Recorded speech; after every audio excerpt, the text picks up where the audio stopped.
सबसे पहले बड़ी खबर, जहां पर जम्मू कश्मीर के लेफ्टिनेंट गवर्नर मनोज सिन्हा ने बारामूला का दौरा करते हुए कि तकरीब के दौरान उस इकदाम के तहत 40 अफराद को तकरूरी के खत तकसीम किए जो कि मिलिटेंसी के शिकार रहे।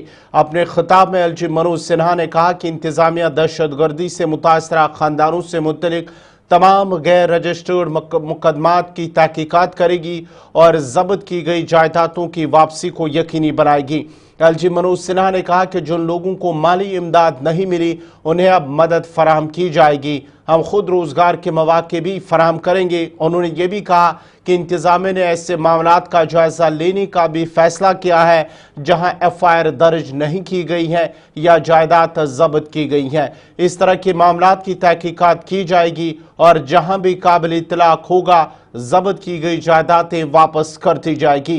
उन्होंने मजीद कहा है कि दहशतगर्दी के शिकार खानदानों के लिए हर जिला में वक्फ हेल्पलाइन नंबर्स को फाल कर दिया गया है। एलजी सिन्हा ने कहा कि जम्मू कश्मीर के होम सेक्रेटरी समेत सीनियर हुक्काम जाती तौर पर उन इकदामात के निफाज की निगरानी कर रहे हैं। उन्होंने कहा है कि अगरचे इंतजामिया की जानिब से 40 दिनों का वक्त दिया गया था, लेकिन उससे कम वक्त में ही उन मुतासरीन को इमदाद फराहम की गई है और जो सरकारी तकर्रुरनामे हैं वो उनमें फराहम किए गए हैं। और इसके साथ साथ उन्होंने मजीद कहा है कि जो भी मुतासर है उन्हें चाहिए कि वो उन फ़ोन नंबर जो हेल्पलाइन नंबर्स कायम किए गए हैं वहां पर अपने नाम को रजिस्टर कराएं।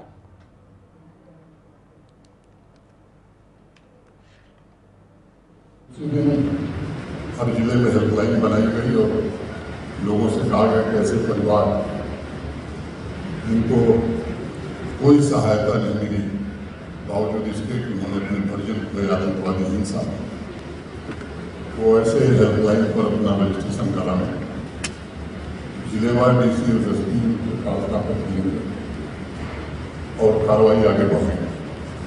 मैंने कहा था कि 30 दिन के अंदर ये काम हम लोग करना चाहेंगे और मुझे खुशी है कि आज 14वें दिन काफ़ी लोगों को नियुक्ति पत्र देने में प्रशासन के वरिष्ठ कार्यकारी ने सफलता पाई। संख्या ज़्यादा है, प्रक्रिया में समय लगता है, कोई इसमें भी गलती हो जाए हम नहीं चाहते, इसलिए कि प्रार्थना पत्र को एप्लीकेशन को बड़े ध्यान से उसकी स्क्रूटनी की जा रही है। दूसरा फैसला हुआ कि जिनको आर्थिक सहायता नहीं मिली उन्हें भी आर्थिक सहायता जो सरकारी तौर पर एमएससी के द्वारा मिलता है वो उपलब्ध कराई जाएगी। वो काम ये नोडल अधिकारी हमारे होम सेक्रेटरी हैं, इस काम को कर रहे हैं।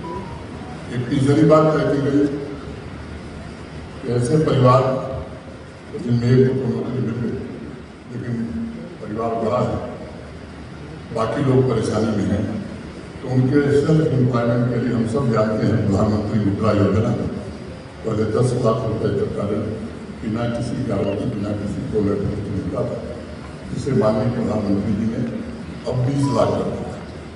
बैंक के साथ मीटिंग करके हमारे अधिकारियों ने तय किया कैसे लोगों को सेल्फ एम्प्लॉयमेंट के लिए केवल आर्थिक सहायता नहीं अपितु उनकी हैंड होल्डिंग भी की जाएगी ताकि वो एक एंटरप्रेन्योर बन सके। चौथा फैसला हुआ कि जिन मामलों में एफआईआर नहीं हुई उन मामलों में एफआईआर दर्ज की जाएगी और कार्रवाई की जाएगी। पांचवा फैसला ये तय हुआ जैसे लोगों की प्रॉपर्टी भी आतंकवादियों ने कब्जा कर ली, उस प्रॉपर्टी को भी मुक्त करा करके जिनकी प्रॉपर्टी उन्हें दिया जाएगा। ये 5 फैसले हुए और मैं आभारी हूँ प्रशासन के अपने सभी वरिष्ठ सहयोगियों का जिन्होंने शिद्दत के साथ 14 दिनों में ऐसे स्थान पर को ले आया है जिससे मुझे उम्मीद बनी है कि अब शायद कोई भी जम्मू कश्मीर में जो आतंकवादी हिंसा का शिकार हुआ उसके साथ न्याय जल्द हो जाएगा, इसकी कोशिश